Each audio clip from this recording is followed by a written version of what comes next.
Chris Pronger, a player who was as skilled, as dominant as he was nasty. He was a player who could skate, who could hit, who could shut you right down. You couldn't go around him, you couldn't go through him, my gosh, you couldn't even go near him. He was a player who was known for playing over 30 minutes a game and making the ice a living hell for his opponents every second of it. They didn't just have to play hockey against him, they had to survive playing hockey against him. Standing at 6'6", 220 pounds, number 44, Prongs, Chris Pronger. Giroux holds, and cross, Pronger scores! 2.1 seconds remaining. Christopher Robert Pronger was born on October 10, 1974 in the small town of Dryden, Ontario, Canada. Mom and Dad were immigrants from Finland, and it was they who created an environment for a young Chris Pronger and his older brother Sean to thrive in. As Chris recalls, he would return home from school and immediately shoot pucks outside until it was time for dinner. Before long, he would play on his hometown team in Dryden, before moving to faraway Stratford as a 15-year-old, and then to Peterborough just a year later. With the Peterborough Petes, Pronger's size, speed, and skill were on full display as he'd go on to terrorize the league in his 2 seasons there, heading into his draft-eligible year. The 1993 NHL entry draft was highlighted by generational talent and consensus number 1 pick, Alexander Daig, who had registered over 300 points over the previous 3 seasons. The Ottawa Senators had the first overall pick, in which they used to select the young phenom, and this led to his infamous quote, "I'm glad I got drafted first, because no one remembers number 2. Well, who was selected number 2? Chris Pronger, chosen by the Hartford Whalers. In fact, the Whalers had the 6th overall pick and had to trade up to pick him. And Chris Pronger would later blossom into one of the top 100 greatest players to ever play the game.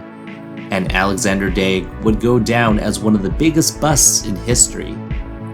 Pronger would make the team straight out of training camp, as he was already the team's best defenseman, even as a rookie.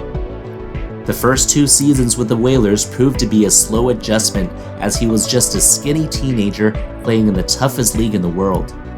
Not to mention his off-ice issues, which included being arrested for a DUI and being involved in a bar fight.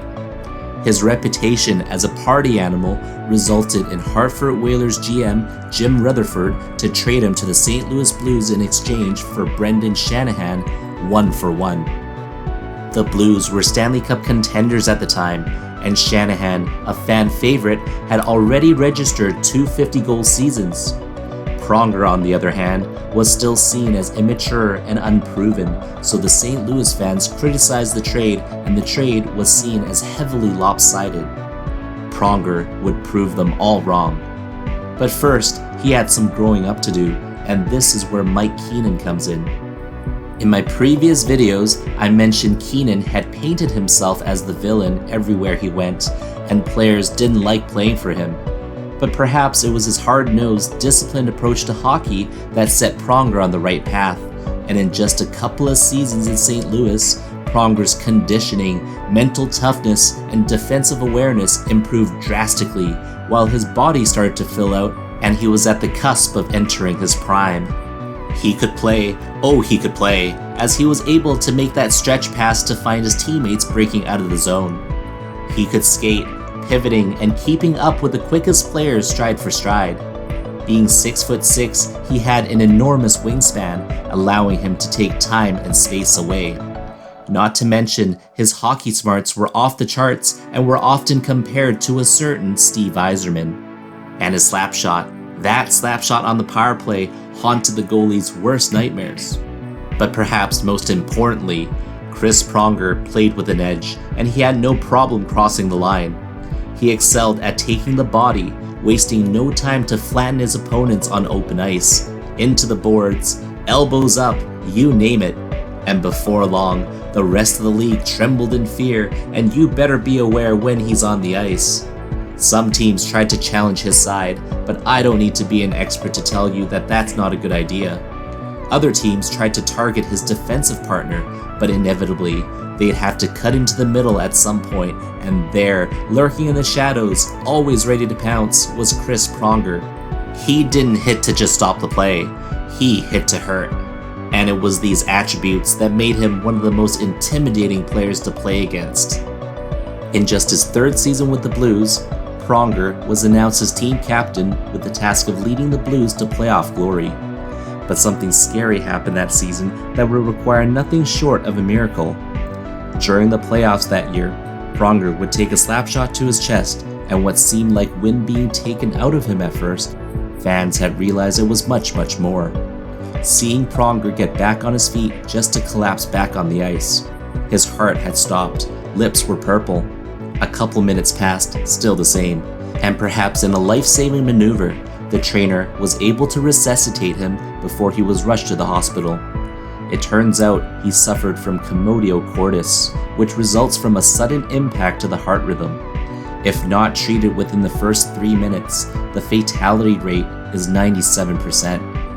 Miraculously, Pronger made a full recovery and he'd returned to play at his best just 2 years later in the season of 1999-2000, when he registered a career-high 62 points and a +52 plus-minus rating, culminating in the Blues capturing the President's Trophy as the top regular season team. He would also be recognized as the top defenseman, winning the Norris Trophy, as well as the Hart Trophy as the most valuable player of the entire league. And just to get a sense of how rare it is for a defenseman to win the Hart Trophy, the only other defenseman in history to win the coveted award was none other than Bobby Orr. On top of that, ever since Pronger won it in the year 2000, no other defenseman would even be nominated. Chris Pronger's time with the St. Louis Blues was highlighted by consistent regular season dominance, yet playoff success still eluded him. It is now the year 2005, and a new salary cap meant the Blues had to shed some salary. Combined with the owner's attempts to sell the team, it meant they weren't looking to sign any more big contracts. As a result, the Blues would trade Pronger to the Edmonton Oilers, where he would go on to sign a 5-year contract.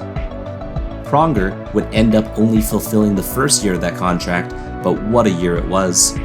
The young Edmonton Oilers were on the rise, with players like Ales Hemsky, Sean Horkoff, Jarrett Stoll, and Ryan Smith forming the nucleus of the team.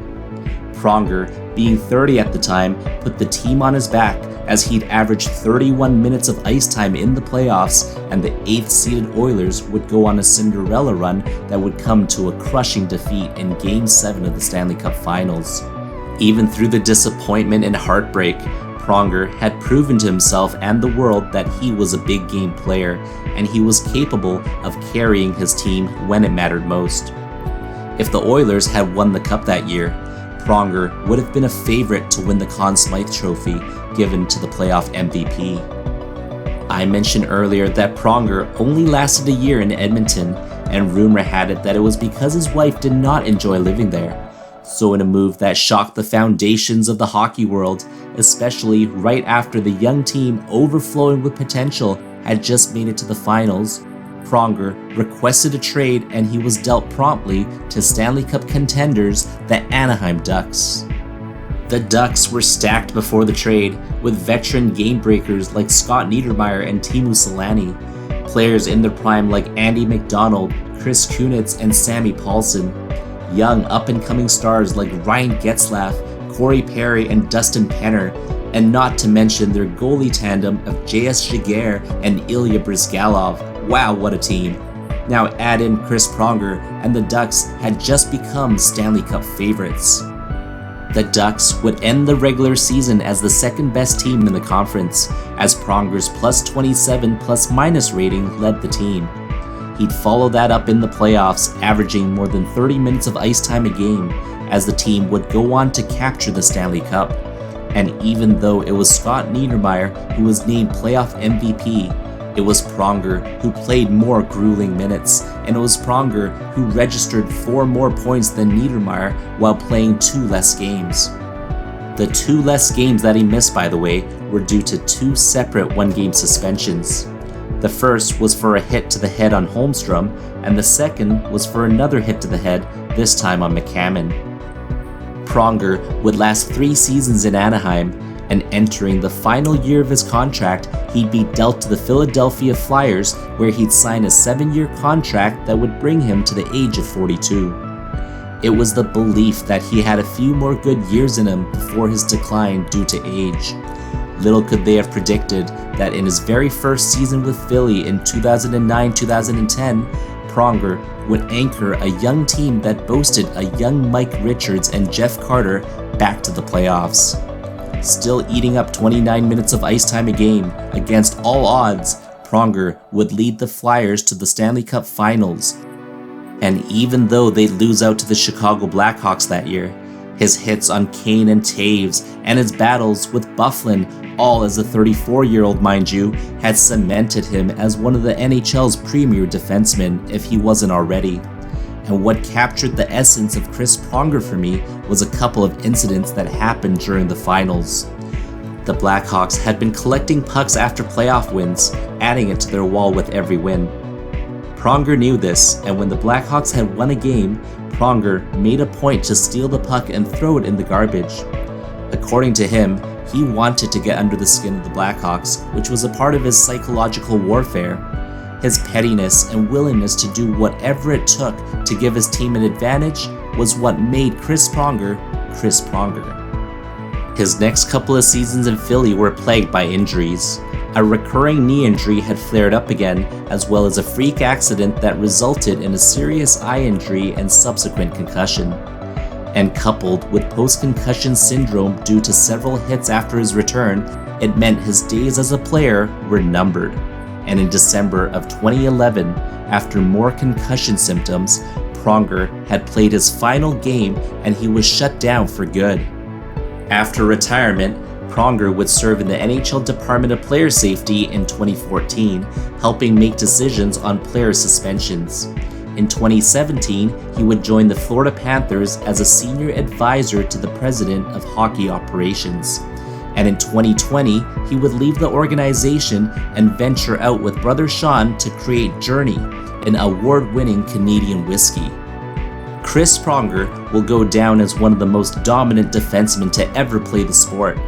His ability to eat up minutes and still remain effective was truly remarkable. Although he's been suspended 8 separate times in his career, with the longest being an 8-game suspension for stepping on Ryan Kesler, it was his knack for playing with an edge that separated him from the rest. His Stanley Cup, Hart Trophy, and Norris Trophy speak for themselves, and he was within an earshot of winning at least one Conn Smythe Trophy. Along with his Olympic gold medals for Team Canada in 2002 and 2010, he was inducted into the Hockey Hall of Fame class of 2015, rightfully receiving the game's highest honor. In 2022, he'd also have his number 44 retired by the St. Louis Blues.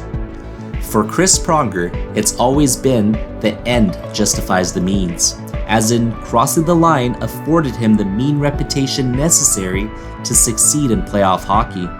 So really, it's a philosophical question. Would you rather be a kind, respected player, gentleman of the game if you will, and never win the cup? Or would you rather be like Chris Pronger, doing whatever it takes in order to win everything there is to win? Let me know in the comments, and as always, thanks for watching. See ya soon.